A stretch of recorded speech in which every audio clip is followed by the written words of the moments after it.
Paolo Banchero just went absolutely nuclear. He becomes the fourth player to drop 50 or more points and 10 or more rebounds at age 21 or younger in NBA history. He joins LeBron James, Jamal Mashburn, and Rick Barry on that list. Three incredibly prolific scorers, and it's a really nice list to be on. That's not the only list he got on after last night's game, though, where he had 37 in the first half, which is absolutely ridiculous.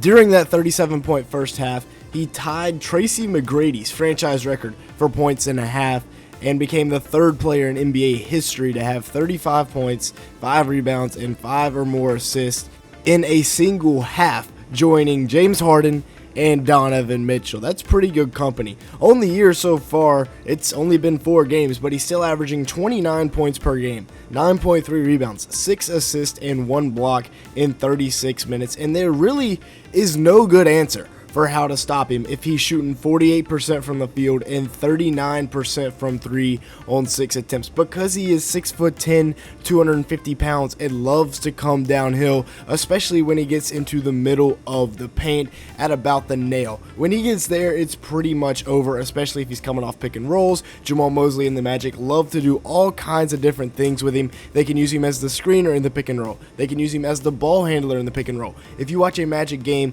you will see him play in pretty much every single position, and that just speaks to his versatility. Now, this wasn't his first big-time game this year.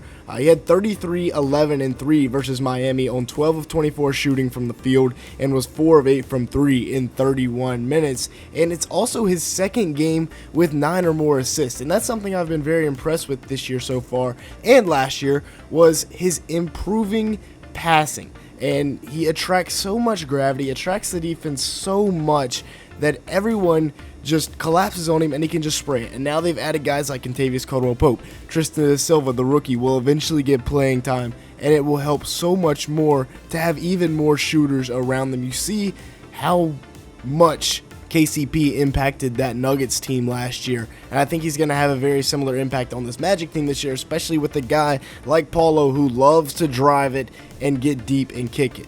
There really is no good formula to stop Banchero. If you try and keep him off the three-point line early so he can't heat up, then he's just going to go right by you, so that doesn't make any sense. If you try and make him shoot the 3-ball early, he's still going to go right through you because he's, like we said, 6'10", 250 pounds, and he did this multiple times last night. He's almost like Giannis with a better jump shot when he goes downhill, because he also has that ability to pull up from the mid-range, which we also saw multiple times last night. And then he even got hot from downtown. I mean, there was times where they were throwing him flare screens and he was running under it, catching it, and releasing, and it was all net. That is a scary sign. If you see him getting hot from downtown, there's not much you can do about it. He did cool off a little bit during that third quarter, and the Pacers ended up coming back and taking the lead, only for Paolo and company to go and take it back. He was 15 of 22 from the free throw line, 16 of 26 from the field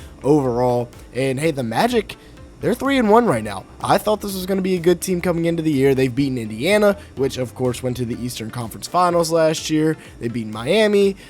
They did lose to Memphis, who's had kind of a rough start to the season. Marcus Smart kind of seems like a rough fit right now. But that's a good loss at the end of the day. Memphis is going to be a good team in the West.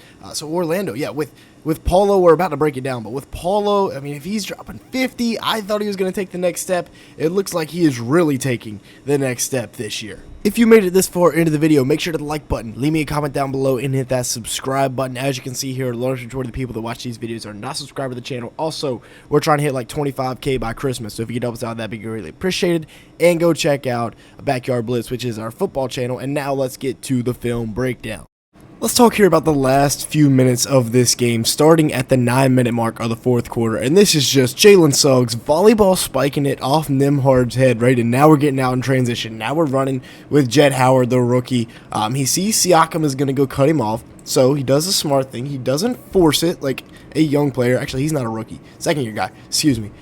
But he almost loses it. Kicks it out. Jalen Suggs, knockdown 3-ball. Jalen Suggs is so important to this team, mainly because of this reason right here, defensively. But now he can also hit the 3-ball. Now, the Magic have a pretty unstoppable offense towards the end of games, and it involves Paolo in any sort of pick and roll that gets him the ball at the nail. And what I mean by the nail, obviously the nail at the free throw line if you're kind of new to basketball. But now he's got KCP out here.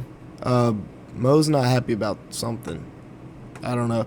Anyways, you got KCP out here, so Tyrese can't really help because KCP, great shooter. That's why they added him. Anthony Black in this corner here.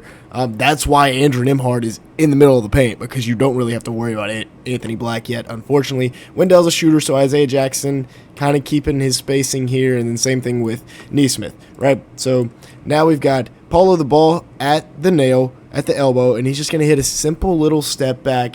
Isolated right here. Even Obi Toppin, who's long, good defender, can't do anything. That's tough.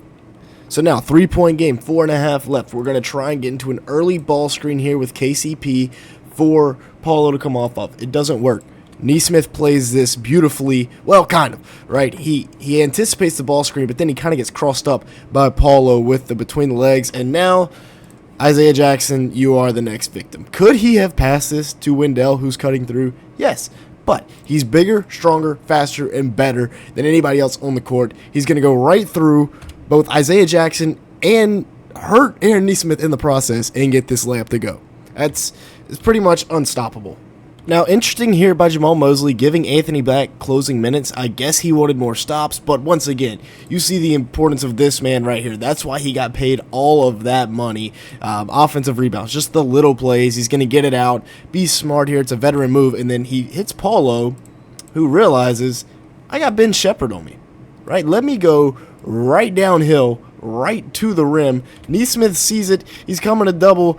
It's too little, too late, and that's an and one. All right, and now Anthony Black gets to get his get back. You know what? I'm not washed. We're going to run a little pick and roll here with Suggs, who's going to pop. Everybody, look at all three defenders looking at Paulo. KCP, I mean, right here, you could have dumped this off. Halliburton's kind of playing both, doing a good job, though. Andrew Nembhard here that we're attacking. We're going to get to Suggs. Suggs is going to take it down. And guess who's going to be left wide open by the Indiana Pacers? And that is Anthony Black, who gets his redemption, knocking it down right in front of the bench. Good stuff, young fella. Getting some play. And I mean, just look at this. Look at this guard lineup right here. They are now able to run in closing minutes with Anthony Black hitting threes of KCP, Jalen Suggs, and Anthony Black. That is hell for another team's offense. But yeah, as far as playoff goes, I think the Magic definitely make it. This is a team that's really deep. Of course, they've got the new shooters with KCP, Tristan da Silva. He will come on as the year progresses. They've got Jamal Mosley, who's a really good coach. They've got depth. They've got height. I mean, they got a great duo with Paulo, and then we haven't even talked about Franz today. Jalen Suggs is a great guard.